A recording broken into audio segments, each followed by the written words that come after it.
નમસ્કાર મિત્રો, સ્વાગત છે તમારું આપણી યુટ્યુબ ચેનલ પર. અને આજના વિડીયોમાં આપણે વાત કરવાના છીએ કે ગુજરાત સહિત સમગ્ર ભારતમાં ગણેશજીની પ્રતિમાનું સ્થાપન થઈ ચૂક્યું છે, જે 19 સપ્ટેમ્બરથી ગણેશ ચતુર્થીના તહેવારથી આ શરૂ થઈ ગયું હતું અને લોકોએ વિવિધ રીતે ગણપતિજીનું સ્થાપન પોતપોતાની રીતે પોતપોતાના મંડળ પોતપોતાની સોસાયટીમાં કરેલું. ત્યારબાદ ગણેશ વિસર્જન સમયે ઘણી જેવી ઘટનાઓ પ્રકાશમાં આવતી હોય છે કે જેમાં લોકો જ્યારે ગણેશ વિસર્જન કરવા જાય છે ત્યારે ઊંડા પાણીમાં ગરકાવ થાય છે, ડૂબી જવાની પણ ઘટનાઓ સામે આવતી હોય છે. આવી જ એક ઘટના વડોદરામાં 2 દિવસથી જોવા મળી રહી છે. એવી એક ઘટના અત્યારે રાજકોટના આજી ડેમમાં બની છે.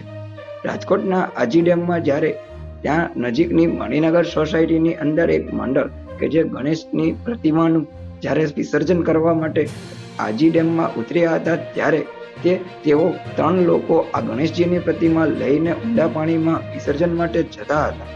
એવા આ 3 જણા જતા એમાં મામા અને ભાણેજ 2 કે જેઓ આ સમયે થોડા વધુ ઊંડા પાણીમાં જઈ અને પછી ગણેશજીની પ્રતિમાનું વિસર્જન કરવા માટે ગયા હતા. એવામાં બંને મામા ભાણેજ કે જે ઊંડા પાણીમાં જતા ત્યાં કાદવમાં ફસાઈ ગયા હતા અને પછી ત્યાં ફાયર બ્રિગેડના કાફલાને બોલાવી અને ફાયર બ્રિગેડનો કાફલો તરત જ ઘટના સ્થળે આવી ચૂક્યો હતો.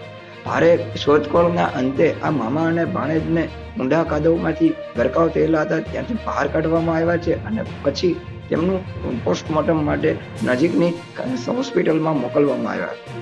મિત્રો, ગણેશજીની પ્રતિમાનું વિસર્જન કરતી વખતે ખાસ ધ્યાન રાખવું જોઈએ કે આવી રીતે ઊંડા પાણીમાં ન જવું જોઈએ અને ઊંડા પાણીનું જ્યારે દેખાય છે ત્યારે ગણેશજીની પ્રતિમા બને તો ઘરે જ વિસર્જન કરવું જોઈએ. આવી રીતે નદીના પાણીમાં જઈ અને વિસર્જન કરવું ના જોઈએ.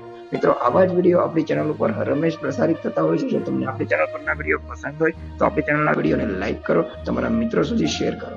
પ્રથમ વખત આપણી ચેનલ પર આવ્યા હોય તો આપણી ચેનલને સબસ્ક્રાઇબ કરો, નોટિફિકેશન બેલ આઇકોન પ્રેસ કરો. જય હિન્દ, જય ભારત.